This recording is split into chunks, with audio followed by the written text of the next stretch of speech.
Hi, I'm back for a junk journal tutorial today on this Saturday morning. My boy is making lots of happy and not so happy noise in the background. But anyway, I am going to be showing you how I've been making my covers. I call this a soft cardstock stitched cover. This is going to be the cover of the next junk journal that I make. It still needs some finessing, but overall, that's the basis of it. These were two 12 by 12 cardstocks that I cut down to the size that I wanted, and then I put a little bit of adhesive in the middle and stitched all the way around. The nice thing about junk journal stitching, when it doesn't stitch perfect, it adds to the charm, it adds to the texture. So as long as it's sealed all the way around, that's really the most important part. So I think this is actually going to be the front, or maybe, yeah, like that.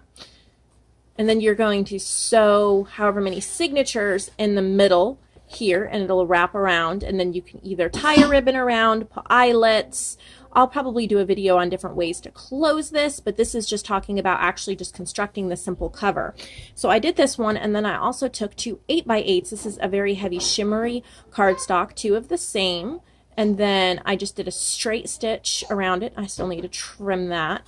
And so when that's folded, it'll be more of a traveler's notebook size, and I would stitch a signature in here and probably add, you know, either an elastic or a ribbon tie or something like that to keep it closed. Or if I'm going to be putting it into a traveler's notebook, I probably won't put a closure on it because the traveler's notebook will keep it closed.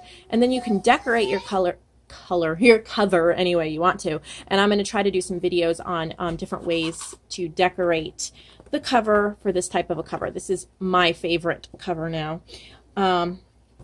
So I'm going to show you real quickly here. I have two more 8x8s. This is kind of a heavy cardstock brown. It's almost like a craft paper, a dark craft paper. It's kind of what it reminds me of. And before I stitch around it, I like to take a little bit of adhesive, any kind. I wouldn't really use wet glue, but adhesive roller, or I like to use the repositionable adhesive glue sticks. And then you can take the time to line it up before you stitch it so it won't slip. And then you stitch all the way around the corners, and that would be the cover. And then you can sew in the signatures in the middle. And let me show you the one I am working on right now. Let me grab it so you can see what I'm talking about. It'll be a sneak peek. Okay. So, here. I'm not going to show you too much of the cover, but alright, I will. Fine. Okay. So, stitch down the middle, and your signature, one signature, stitched in. And I have not put a closure on this yet, but there will be some kind of a closure, and I will be doing a video of a flip through on this shortly. That's a custom order, as well as this one. So once you stitch around, just a couple tips and things I'm thinking of. Once you can't talk this morning, blah blah blah.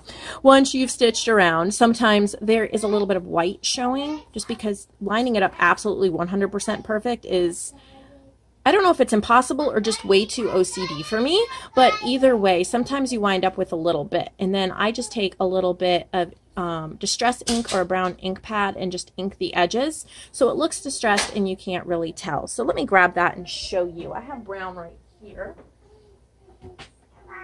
We'll do this budget friendly and use my favorite Hobby Lobby Stampabilities brown pigment ink pad. I use this all the time. So if you can see that white there, this is what I would do.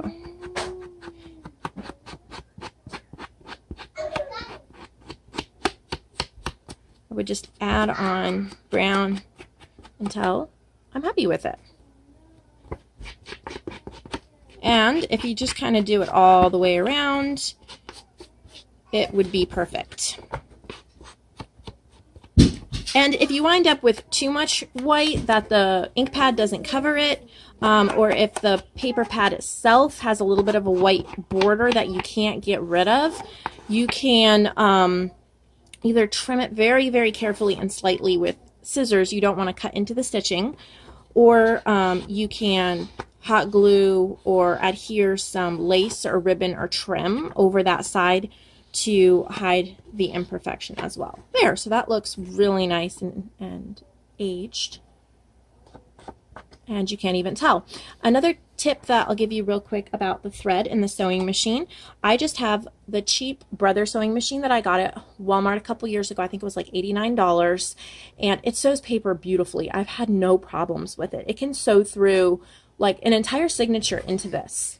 I mean, I have to go slow and careful, but it will sew a signature into this all the way through. And you can hand stitch it, but I do like if I have one signature to sew it in, it makes it extremely sturdy, and then I'm not poking holes into the paper and compromising the integrity of the paper that way with my awl. So I'm using brown thread here, both in the bobbin and the top thread. But my tip here is I have brown, okay, so I want brown, but then on my next project with this one, brown might blend in too much. Excuse me, maybe I want a blue. So I can put blue up on the top thread, and instead of changing out the bobbin, I would just leave the brown in the bobbin. So you wind up with blue on the top and brown on the bottom, and sometimes the colors kind of mix and peek through, and it looks really neat. So that's something to try as long as the color doesn't totally clash. I mean, if you're doing a vintage, you know, these type of colors, and you have hot pink and you want no pink in your journal, maybe you want to change the bobbin. But if you have brown on top and you have yellow on bottom, and it goes really well, you know, with what you're doing, I would definitely save time that way and try that. So I hope that makes sense how I make that. Just like that, and then front, or that could be the inside, like that, or like that. So stay tuned for more videos on making my junk journals and tips and tutorials on how I do them.